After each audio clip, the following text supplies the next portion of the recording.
Ilara pressed herself against the cold stone wall of the castle tower, her breath shallow, heart hammering like a war drum. The courtyard below was alive with activity, knights sparring, squires yelling instructions, banners snapping in the wind. She had always felt invisible among them, her voice caught in her throat, her thoughts trapped behind a wall she could not scale. Shyness wasn't just a trait, it was a cage. She tugged at her gauntlet nervously, eyes scanning the crowd. Something unusual caught her gaze, a flash of light, too sharp and sudden to be the sun reflecting off steel. Her pulse quickened. A rider, cloaked in black, was moving toward the main gate, his approach tense, urgent. Ilara's instinct screamed danger, but no one else seemed to notice. Her voice, that ever-failing companion, refused to emerge. She could only watch, powerless. "Move faster," a guard shouted, but the rider ignored him. Ilara's stomach twisted. Something in her chest urged her to call out to warn them, but her lips remained sealed. She had spent years hiding, telling herself she belonged nowhere, that her silence was safer. And yet now a small, unfamiliar courage stirred inside her. The rider stopped at the gate, throwing back his hood. The face beneath was familiar, and for a terrifying moment Ilara thought she was dreaming. It was her brother, Tomas, whom she had not seen in 5 long years. His eyes, wide with panic, scanned the courtyard. Then they locked on her. "Ilara," he cried, but she could not respond.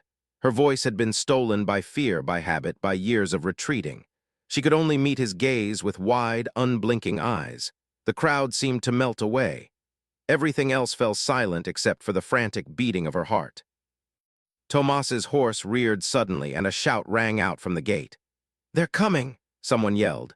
Ilara didn't need to see to know who. Soldiers in unfamiliar armor, riding black steeds, charging toward the castle with speed that betrayed a deadly purpose. Her throat tightened. A cold wind swept across the tower.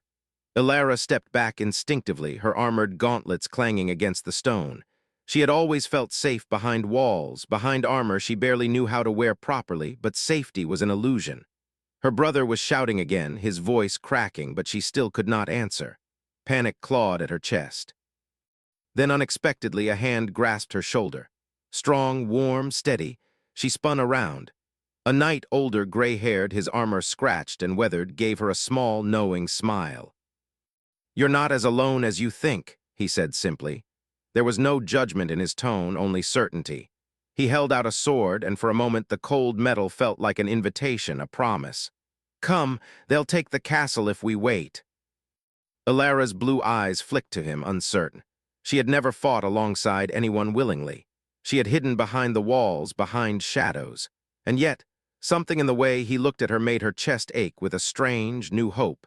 Maybe, just maybe, someone saw her. The courtyard erupted in chaos. Swords clashed, shields rang, and horses screamed. And in that moment, Ilara made a choice she had never dared before. She stepped forward, feet trembling, voice silent but resolve firm. She would stand. She would fight. And she would prove, at last, that even someone as quiet as her had a place in this world. But as she reached the gate, a shadow detached itself from the attacker's line. It moved with unnatural speed. Ilara's stomach dropped. Whoever or whatever was coming was unlike any enemy she had faced. Her throat tightened. Her voice still failed her. Yet for the first time, she did not turn away. She raised her sword, and the castle walls trembled with the clash that was about to begin. And somewhere deep inside, she felt it. Maybe humanity, after all, could show her she belonged. The courtyard was a whirlwind of steel and dust. Ilara's heart raced in her chest as she swung her sword clumsily, the metal biting through the air but barely grazing her enemy. Her hands shook, her breaths came in short, jagged gasps, yet she stayed where she was. Every instinct screamed to run, to hide, but she remembered the older knight's words, "You're not as alone as you think." The knight, Sir Garrick, moved like a storm around her. Gray hair gleaming beneath his helm, he deflected blows effortlessly, his shield a wall of unyielding iron. "Stay close," he shouted over the chaos. "Watch my side, learn the rhythm." Ilara nodded, though she felt foolish. She had never fought anyone, not for real, not like this. Yet something inside her responded to his presence, a strange electricity that steadied her trembling fingers. When a soldier in black armor lunged at her from the side, she barely had time to react. Her sword struck, the enemy staggering back with a grunt. Her chest swelled in disbelief. She had done it. She had actually done it. "Good," Garrick's voice boomed, more encouragement than command. He grinned at her over his shoulder, and for a fleeting moment, Alara felt seen. Not invisible, not a shadow, but real. Then the shadow from earlier reappeared. It moved unnaturally fast, silent, deliberate. Alara froze. Her instincts screamed danger. The enemy knight's eyes gleamed behind a black visor. A shiver ran down her spine as the figure advanced. Tomas appeared beside her, breathing hard, his armor smeared with dust and blood. "Alara," he called, gripping her arm. "We need to fall back." She shook her head, fear and defiance warring in her chest. "Not yet," she whispered, barely audible even to herself. The urge to run had never been stronger, but something else was stronger still. The need to belong, to fight, to show herself that she could stand in the light. The shadow struck first, a blur of steel aimed at Garrick. He blocked it, staggered, then swung back with force. Sparks flew. Alara could barely comprehend the speed, the power, the sheer danger of what she was witnessing. Her mind screamed at her to flee, but her body had begun to move on its own. She lunged, sidestepping a second attacker, and thrust her sword into the ground in a defensive stance. "You can do this," Garrick said, almost casually, though sweat glistened on his brow. "Trust yourself." Alara felt her pulse steady slightly. Trust herself. She had always thought she was incapable of trust, incapable of strength. But now, in the chaos, she discovered something she hadn't expected. She could. A sudden roar split the air. One of the black-armored knights had leapt onto the castle wall, drawing a massive blade. The soldier swung at Tomas, who barely deflected the blow. Alara froze, terror gripping her again. She wanted to call out, to scream for help, but her voice refused. Then Garrick stepped forward, shield raised, blocking the strike. "Alara, move," he commanded. His tone was fierce, urgent, but not unkind, not mocking. She obeyed, moving closer to him, staying just behind his shield. A strange sensation washed over her, one part fear, one part exhilaration. She was part of something larger, something human. The chaos of battle no longer felt like a cage. It felt like a crucible, and for the first time she was being forged in fire. The Black Knight's movements grew more erratic, desperate. Alara realized something strange. Their precision faltered whenever she stepped forward, even slightly, and met the enemy's gaze. She didn't understand why, but a thrill of power coursed through her veins. She was small, yes, and silent, but in this moment she mattered. She had a place. Tomas shot her a glance, his expression a mix of fear and admiration. "You're fighting," he said, almost as if the words didn't make sense. "I didn't think you could." Alara didn't answer. She couldn't. Her voice still failed her, but she smiled, just a little. The battlefield was messy, terrifying, and deadly, but for the first time she didn't feel invisible. Humanity, she realized, was not only outside her, it was in her. And the Black Knight paused just for a heartbeat, as if sensing the change. That heartbeat was enough. The next swing came faster than anything she had ever seen. Alara's stomach dropped. She raised her sword. She didn't know if she would survive. But she knew this. She belonged here now in this fire beside them. And in that moment, the tide of the fight shifted, though she could not yet see exactly how. The clash of steel echoed like thunder through the courtyard. Dust and smoke swirled around Alara, her armor scraping and chafing with every hurried step. The black-armored knights moved with terrifying precision, yet something about them unsettled her. They weren't just soldiers. They were shadows made flesh, swift and silent, striking with a cold, calculated purpose. Garrick stayed close, a wall of strength and guidance. His voice cut through the chaos, sharp and commanding. "Watch their pattern, anticipate, don't react." Alara tried to follow, her eyes flicking between enemy and ally. She had always been cautious, timid, invisible, but the fight demanded more than hiding. It demanded instinct. And instinct, she discovered, could blossom even in a quiet heart. Then came the unexpected. One of the Black Knights faltered, just a flicker, a hesitation. Alara's gaze caught it, and without thinking she lunged, striking the knight in the shoulder. The figure stumbled, revealing a glimpse of pale, human skin beneath the black steel. For a moment, Alara's chest tightened. These weren't monsters, they were human. "They're being controlled somehow," Garrick muttered, his gray eyes narrowing. This isn't just an attack, it's manipulation. Before she could ask what he meant, a voice whispered through the courtyard, barely audible over the battle cries. Ilara. She froze, her name, soft, melodic, almost impossible. Her blue eyes scanned the chaos, heart leaping, who had called her. Behind you, Tomas shouted, pulling her away from a downward strike. Her heart raced, and for the first time, fear mixed with a strange thrill, a sense that she was finally noticed. Ilara turned, just in time to see a hooded figure dart across the battlements, moving like smoke. Their armor glinted in the sunlight, revealing intricate sigils she had never seen before. Her mind spun. Why call her name? Why single her out? Garrick blocked her view of the approaching shadow, but he didn't move to attack. Instead, he gestured with his sword, guiding her. Whatever that is, it's testing you. Don't let it unnerve you.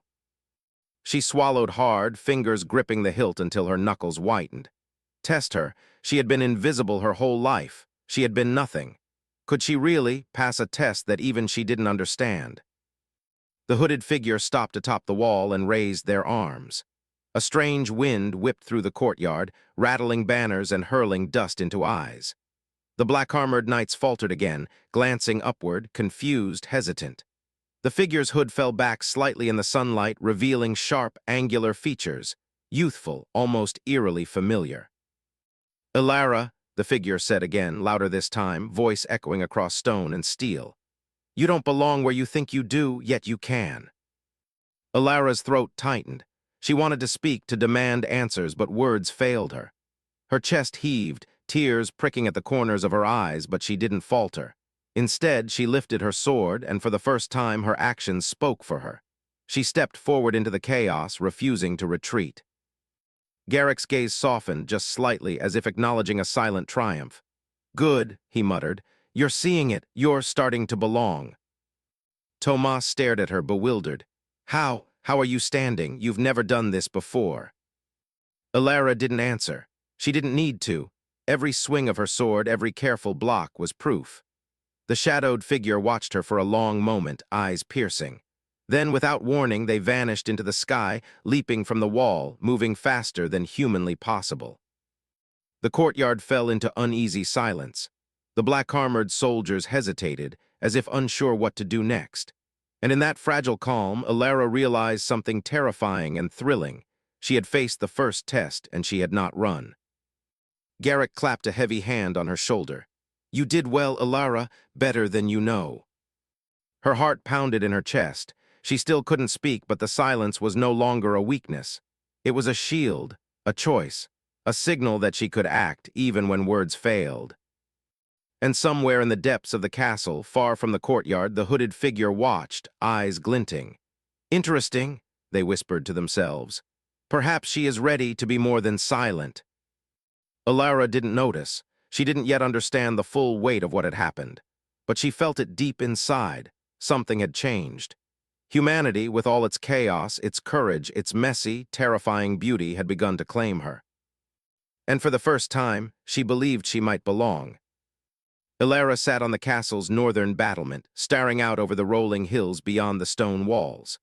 The courtyard below was quiet now, the echoes of battle replaced with the faint clatter of soldiers tending to wounds and repairing damage. Her hands were still trembling, and though her armor had scratches and dents, her body hummed with an unfamiliar energy. She had survived, she had fought, she had belonged. Sir Garrick approached silently, as he always did, his steps heavy but measured. You're thinking too much, he said, his voice gentle but firm. Sit straight, breathe. You've done more today than most knights do in a lifetime. Ilara shook her head, staring at the horizon. I didn't do it for courage, she admitted softly. Her voice was hoarse, barely above a whisper. I just couldn't run. Garrick studied her for a long moment, gray eyes sharp yet understanding. Sometimes that's enough. The rest comes later. A shadow flickered at the edge of her vision. She tensed, but it wasn't the black-armored soldiers. It was the hooded figure from before, perched high in the battlement's far corner. They didn't move closer, only watched. Ilara's heart quickened. Why were they here? What did they want from her? Tomas stepped up beside her, breathing hard. Ilara, are you okay? He asked, concern etched on his face. You were incredible out there, I didn't think. I couldn't speak, she interrupted, almost to herself. I still can't, but I understand now. I belong in this fight. Tomas blinked at her, a mixture of awe and confusion in his eyes. Belong? You've always belonged to us, Elara, always, but seeing you fight, I never imagined this side of you. Her chest tightened and she glanced at Garrick. The older knight gave a subtle nod of approval, and she realized something new. She didn't need to explain herself. Her actions had spoken louder than words ever could. The hooded figure shifted slightly, drawing Elara's gaze again. For a moment she felt fear creeping back, but then she felt something stronger, curiosity. Who were they? Why had they singled her out? The figure raised a hand, then disappeared entirely, vanishing as if swallowed by the wind. Elara, Garrick said, voice low and firm, that shadow, they're testing you, or judging you, we don't know yet. But whatever happens next, you need to trust yourself. Trust myself, she repeated, tasting the words. They felt strange but powerful. For years her life had been ruled by silence, by fear, by the belief that she was invisible. And now she felt seen. She felt needed. She felt like she could rise to any challenge. Tomas looked at her with a faint smile. I always hoped you'd find your place, he said quietly, but I didn't know it would be like this. Elara's lips curved into the smallest of smiles. The battlefield had been terrifying, the enemies overwhelming, yet she had faced it all. And in the process, she had discovered something more terrifying and wonderful than any fight. She could belong. Suddenly, a horn sounded from the castle gate, loud and urgent. Soldiers shouted orders, and a ripple of tension swept through the battlements. Garrick's eyes narrowed. They're moving again. That wasn't the end. Whatever that figure is, they're only beginning. Elara's heart surged. Her hands tightened around her sword. She felt fear, yes, but she also felt determination, a warmth spreading through her chest. She was not alone. She had allies, she had purpose, and most importantly, she had a place in this world. Let them come, she whispered almost to herself. I'm ready. Garrick's gaze softened just slightly, a rare glimmer of pride in his expression. Good, he said. That's exactly what I wanted to hear. The sun dipped lower over the horizon, casting long shadows across the castle walls. Somewhere far below, the black-armored knights regrouped, their movements precise, almost mechanical. The hooded figure watched from a distance, silent and unreadable. Elara tightened her grip on her sword, feeling the weight of her armor, the weight of responsibility, the weight of belonging. The world outside the castle was vast, dangerous, and uncertain, but for the first time in her life, she felt ready to face it. And in the quiet of the fatting day, she realized that belonging wasn't just about being seen. It was about standing, even when the world tried to make her small. A whisper of wind carried the faintest echo of a challenge, a promise, or perhaps a warning. Elara's blue eyes narrowed. The next battle was coming, and this time she would not be silent. Night fell over the castle, painting the stone walls in silvery moonlight. The courtyard, which had been alive with chaos hours before, now hummed with quiet tension. Torches flickered along the battlements, casting long shadows that danced across Elara's face. Her armor felt heavier in the stillness, but the weight was different now. It was a mantle, a symbol of her courage. Garrick approached, his gait steady, boots clanging softly on the stones. Sleep is for the living, he said, his gray eyes flicking toward her. Tomorrow we'll face them again. They'll come for the castle and for you. Elara's heart tightened at his words. For me, she whispered, voice barely audible. Her throat still rebelled, yet the thought of being singled out filled her with a strange mixture of fear and pride. She had survived the day, but now the consequences of her courage loomed over her like a shadow. Yes, Garrick replied. That figure, they don't just see the battlefield, they see you. That is why they are here. They are testing what you are capable of. Elara swallowed hard. All her life she had been invisible. Now someone or something had singled her out. It was terrifying and exhilarating. A distant clatter of hooves echoed across the valley below. Soldiers moved quickly to the gate, shouting orders. The black-armored knights were advancing again, faster, more coordinated than before. Elara felt a surge of adrenaline. She gripped her sword tighter. Tomas appeared at her side, placing a hand on her shoulder. I'm proud of you, he admitted, voice trembling. I never imagined you could. Don't speak for me, she interrupted softly, a small smile tugging at her lips. I'm doing this myself. Tomas blinked, taken aback, but he nodded. He was learning, and so was she. Suddenly, a shadow flitted across the wall above them. The hooded figure. Ilara's breath caught in her chest. They didn't approach this time. They only watched, silent, their gaze heavy, almost expectant. Why do they care about me? Ilara asked, almost to herself. Why me? Garrick's gaze softened. Because you can do what others cannot. Because you have the heart to act when the world expects you to hide. Because humanity sees itself in you, whether you realize it or not. Ilara's blue eyes widened. Humanity. That simple word carried weight she had never felt. For years, she had believed she was outside the world, a quiet observer. Now she felt its heartbeat inside her chest. She could belong. She could matter. A sudden roar shattered her thoughts, a war horn from the enemy lines.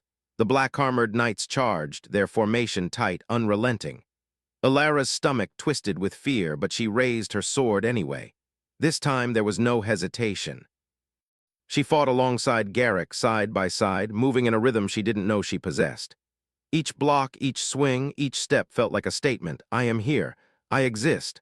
I will not be silent. Tomas joined her, forming a trio of defiance. And as they held the line, Ilara noticed something miraculous. Soldiers who had doubted her, who had ignored her silence, now glanced at her with awe and respect. Murmurs spread through the ranks. She fights like a seasoned knight. For the first time, Ilara realized that courage wasn't the absence of fear. It was acting despite it. She felt warmth rising in her chest, a bond forming not just with Garrick and Tomas, but with every human around her. She belonged, not because she spoke, but because she acted. The black-armored knights faltered as they reached the castle walls, and the hooded figure's presence seemed to influence them, directing them, testing them. Ilara's instincts told her to focus on the battle, but a flicker of understanding emerged. This figure, this mysterious watcher, wasn't just testing her strength, they were testing her heart. One of the Black Knights broke formation, charging straight for her. She met the strike head-on, blade clashing against theirs. Sparks flew, and in that instant she felt something shift inside her, a fire that had been smoldering all her life, now raging. Garrick's voice rang out beside her. Trust yourself, Ilara, you can do this. And she did. With a swift motion, precise and deliberate, she disarmed the knight. The enemy stumbled, bewildered, and for the first time, Ilara saw fear mirrored in their eyes. She had become a force, not because she wanted glory, but because she chose to stand. As the enemy retreated, regrouping in the valley below, the hooded figure vanished once more, leaving only a whisper on the wind. Ilara felt it brush against her cheek, almost like a promise. This is only the beginning. She looked at Garrick, and he gave her a rare, proud smile. You're ready, he said simply. Ilara's chest swelled with something she had never felt before, pride, belonging, courage. Her voice remained silent, but her heart spoke louder than words ever could. And as the castle settled under the moonlight, she realized something profound. Humanity had not only given her a place, it had awakened the strength she never knew she had. The castle walls were silent at dawn, the mist curling around the battlements like ghostly fingers. Ilara stood at the edge, blue eyes scanning the valley below. Smoke from the previous night's skirmishes hung in the air, the faint scent of iron and earth making her stomach twist. Her armor felt heavier now, but not from weight. Each dent, each scratch was proof of survival, proof that she belonged. Sir Garrick approached, his silhouette strong and unwavering in the early light. They'll strike again, he said simply. His voice carried no fear, only certainty. And when they do, it won't just be the soldiers, the figure will be watching, testing, waiting. Ilara's chest tightened. The hooded figure's intentions had become a mystery she couldn't ignore. Each appearance, each test, felt like a whisper of something greater, a challenge perhaps, but also a recognition. And recognition was dangerous. It demanded more than courage. It demanded choice. Tomas joined her on the wall, eyes filled with worry. Ilara, if they come for you for real this time, are you ready? She met his gaze, steady despite the fear clawing at her chest.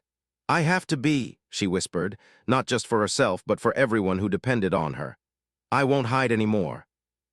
The first horn shattered the morning calm, a deep, resonant warning echoing through the valley. Shadows flickered on the distant hills, black-armored soldiers moving with terrifying precision. Ilara's grip tightened on her sword. Then the hooded figure appeared atop a ridge, their cloaks snapping in the wind. They raised a hand and the soldiers faltered, confused. Ilara's pulse jumped. The figure wasn't just observing, they were orchestrating the attack, shaping it, testing the limits of her resolve. Garrick leaned close. "This is it. Your choice will define more than your life. It will define whether this castle stands." Ilara swallowed hard. Fear surged, but alongside it burned something brighter, determination. She was no longer the silent girl who cowered behind walls. She was part of this world, part of humanity, part of something larger than herself. And now she had to act. The enemy surged forward, and Ilara stepped onto the battlements, chest forward, sword raised. Every step felt like a statement. "I belong, I will fight." A black-armored knight leapt toward her, blade aimed at her chest. Ilara's mind raced, instinct guiding her movements. She blocked, sidestepped, and with a swift counter disarmed him. He stumbled back, stunned. Around her, soldiers watched, whispers of awe spreading like wildfire. Then the hooded figure descended from the ridge, landing lightly on the battlement beside her.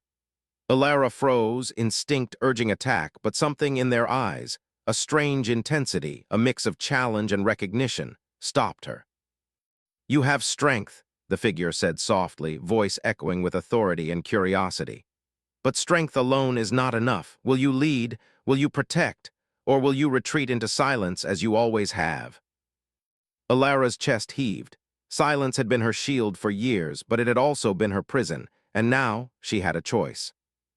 She looked to Garrick, to Tomas, to the soldiers below. All of them relied on her, not for words, but for action. Her heart hammered in her chest, and then slowly she lifted her chin. "I will not retreat," she said, voice trembling but firm. The words were fragile, yet they carried weight she had never known. "I belong here, I will fight." The hooded figure studied her, then nodded once sharply. "Very well," they said, and with that they vanished, melting into the shadows like smoke. The black-armored soldiers hesitated, their formation cracking. Seizing the moment, Garrick and Ilara moved in tandem, cutting through the enemy with precise, unstoppable force. Ilara's confidence surged with every swing, every step. She was no longer the silent girl hiding behind walls. She was a knight in her own right, fierce and unyielding. The battle raged, but the tide had turned. Ilara's courage, her refusal to be invisible, became a beacon. Soldiers rallied, inspired not by orders, but by the sight of someone who had chosen to stand when the world expected her to hide. As the sun climbed higher, the last of the black-armored soldiers retreated, the valley falling silent once more. Ilara's chest heaved, exhaustion and triumph mingling in her veins. She looked at Garrick, who gave her a rare, proud smile. "You did it," he said quietly. "You've shown them and yourself that you belong." Ilara's lips curved into the smallest of smiles, tears prickling at the corners of her eyes. For the first time in her life, she felt the truth of it. Shyness had kept her silent, fear had tried to cage her, but humanity, courage, connection, purpose, had shown her that she had a place in the world. And in that moment, amidst the smoke, steel, and fatting echoes of battle, Ilara understood something profound. Belonging was not given, it was chosen. And she had chosen it. The sun was high, blazing gold over the castle walls. The aftermath of battle hung in the air, a mixture of smoke, dust, and the quiet murmurs of soldiers tending to the wounded. Ilara stood at the edge of the courtyard, her armor scuffed and bloodied, but her blue eyes shone brighter than ever. She was exhausted, every muscle aching, yet she felt alive in a way she never had before. Sir Garrick approached, his usually stoic face softened by a rare smile. "You've done more than survive," he said, voice low but steady. "You've inspired every man and woman in this castle today. Do you realize what that means?" Ilara shook her head, a small laugh escaping her lips. I just did what I had to," she whispered. "I was brave. I was afraid the entire time." "Fear makes courage meaningful," Garrick said. "You didn't run, you didn't hide. That is bravery, that is humanity." Tomas stepped forward, his armor still smeared with dirt and blood, but his expression gentle, filled with awe. "I've watched you. he said, voice trembling. All your life I thought you were too quiet, too small, too invisible. But today you've changed everything. You belong here, Alara, you always did. I just didn't know it until now. Her chest tightened, emotions she had buried for years threatening to spill over. Tears pricked her eyes. She wanted to speak, to shout, to tell them how she felt, but the words refused her. And yet, for the first time, she didn't need them. Her actions, her choices, had said everything that needed to be said. A sudden movement caught her attention. The hooded figure appeared once more, standing silently atop the highest tower. Sunlight caught the silver embroidery on their cloak, glinting like a signal. Ilara's breath caught. They descended slowly, landing lightly before her. "You have done well," the figure said, voice soft but commanding. "Few would have faced what you faced, fewer still would have chosen to rise despite the fear. You have proven not only skill, but heart, courage, humanity." Ilara's throat tightened. She still could not speak, yet the figure seemed to understand without words. Their gaze softened, and for the first time their hood fell back completely. The face beneath was youthful, determined, and unmistakably human. "You belong," the figure said, their tone almost gentle. "Not because I said so, not because the castle needed you, but because you chose it. You chose to act, to stand, to connect. That is why you are here and why you will continue to be." Ilara's eyes welled with tears, her chest rising and falling as emotion crashed over her. For years, shyness had held her silent. Fear had built walls she thought would last forever. And now, humanity, in all its messy, chaotic, beautiful glory, had shown her she had a place. Garrick stepped closer, placing a heavy hand on her shoulder. "You fought not just for the castle," he said, voice quiet, almost reverent. "You fought for yourself, for all of us, for what it means to be human." Tomas took her other hand, squeezing it gently. "You're one of us," he whispered, "and nothing will ever change that." Ilara looked around, the castle, the soldiers, the sky, the warmth of sunlight on her face. She had fought. She had survived. She had risen above fear and silence, and she had found something she had never truly known: she belonged. A small smile tugged at her lips, the first unshakable one in years. She did not need words. She did not need validation. She had found herself, and in doing so had earned her place among those who fought, who lived, who loved, who dared to act. The hooded figure gave her one last nod and vanished into the sunlight, leaving only the faintest trace of wind and the sense of quiet approval. Ilara watched them go, feeling a calm she had never known. For the first time, she spoke, not in whispers, not in fear, but to herself, to the world, to the life she had chosen. "I belong." And in that declaration, the castle walls seemed to breathe with her. The soldiers glanced at her with newfound respect. And Ilara knew, with every fiber of her being, that shyness might have kept her silent, but humanity had shown her she belonged. The world was vast. The challenges would come again. But for the first time in her life, Ilara knew she would face them, not alone, not afraid, and not unseen. She belonged,